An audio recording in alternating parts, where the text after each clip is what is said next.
Welcome to the Aspect Video Store. Today we are going to review Ebirah Horror of the Deep, also known as Godzilla vs. the Sea Monster, Ebirah vs. Godzilla, The Return of Godzilla, Frankenstein and the Monsters from the Sea, Ebirah Monster from the Deep, and Ebirah Terror of the Deep. From 1966, directed by Jun Fukuda, for its 55th anniversary. Sorry if this video came a little bit late than expected, than could it be. Like a little bit like a few days after the original release date. But without procrastination, let's go on with the review. The story is about a group of people who watch up to an island after their boat gets destroyed by a storm. They realize they cannot get out because Ebirah will destroy anything that will try to get out of the island. So they awaken Godzilla, who's sleeping in a cave, fight against Ebirah so they could get out of there.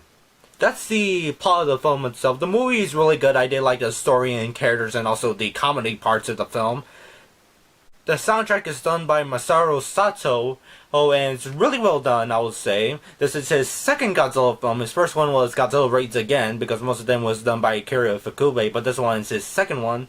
And it has that summer tone to it, and I really like it. But there is one music track that basically reminds me of James Bond, and of course many reviewers will point that out. The set design of the film is interesting, where although it looks like it was made in a studio, it does look like they were filming in a real location. But then you gotta get out of the fact when you see the sky background and go, yep, they're filming that in a studio. But they sort of blend it in really well. The special effects and suit acting is really well done. But Godzilla isn't really much in the film, I will say. He mainly appears around the second act of the film, and Ebirah mainly takes up like the whole bunch of the film from the beginning to end, well, yeah, to its end and all that. Godzilla acts a bit out of character, mainly in the scene with Ed and Dio, one of the characters of the film, until he gets attacked by a giant bird, of course, which appears out of nowhere and nobody even knows about it. And it doesn't really serve a purpose except for a way for Dio to get away from Godzilla and the other characters as well. Mothra is also in the film, of course, as you can see in the trailer or maybe sometimes in the advertising, but doesn't really do much in the film until the final act of the film, where she actually does something. And I think she fights Godzilla for a bit, I remember correctly. But in any case, there's also a bit of humor with some of the monster action here, like an example being the most famous is part of the film of Godzilla and Ebirah playing volleyball with a rock. But it's pretty fun to watch. So I'll give it 4 out of 5 stars. I own this movie on VHS, as you see here. It's the Good Times video VHS tape. They did have a second release where it sort of looked like this, where it had this type of packaging and all that. They released in a 2-pack and also on an individual release.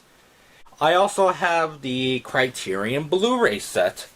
Yes, it's the, I'm trying to remember correctly, I forgot what disc number, but as you see, let's go to the artwork. There's Monster vs. Godzilla, Invasion Astro Monster, and there it is.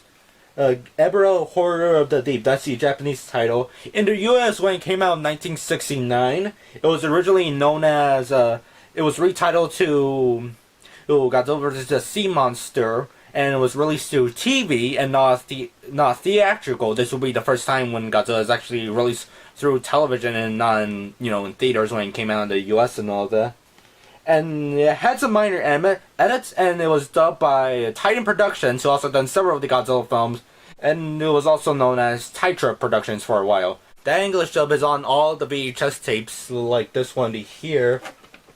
But when they released it on DVD by TriStar and Sony, they used the unedited Japanese version and also used the international English dub from Frontier Enterprises, and that English dub was also in the Kranken Blu-ray release. So yeah, but it's not in the Criterion set, which is a bit odd to me because the Son of Godzilla international English dub is also there, and so with several other films as well. Maybe it's because of a licensing issue and all that. The one you will see, like this one with the Titan Productions one, has a different title card, of course, and also it has some minor edits. It also has a different title card as well, but you can only find it on unlicensed VHS releases. The difference you could tell for the end title card, if it has the same title font and it's in red, similar to the opening title whole sequence that had Godzilla vs. the Sea Monster with a black background. They later changed that for the Sony TriStar release. I think the Kranken release, they only kept the Japanese titles, not the US titles. In this TriStar and Sony release, they had like basically textless openings. With that, they put in like English openings and all that, which with a different like title sequence, and which basically had Godzilla versus the Sea Monster. And the funny thing, you watch Brandon Teno's review, he jokes about you can actually take the name the Sea Monster because you could tell that it's not trademarked.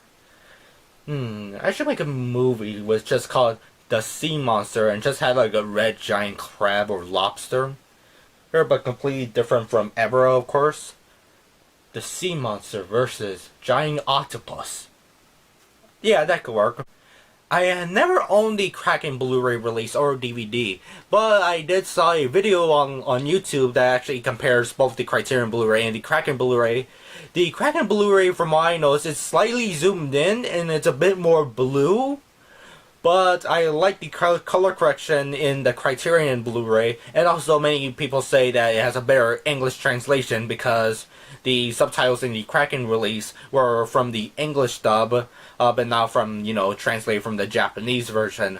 But I heard many people like the Kranken release a bit better than the Criterion release, which I sort of disagree, but then again, from the clips I seen with the comparison, it has a few strong points, mainly with the fight scenes, like the daytime fight scenes with Ebirah and Godzilla.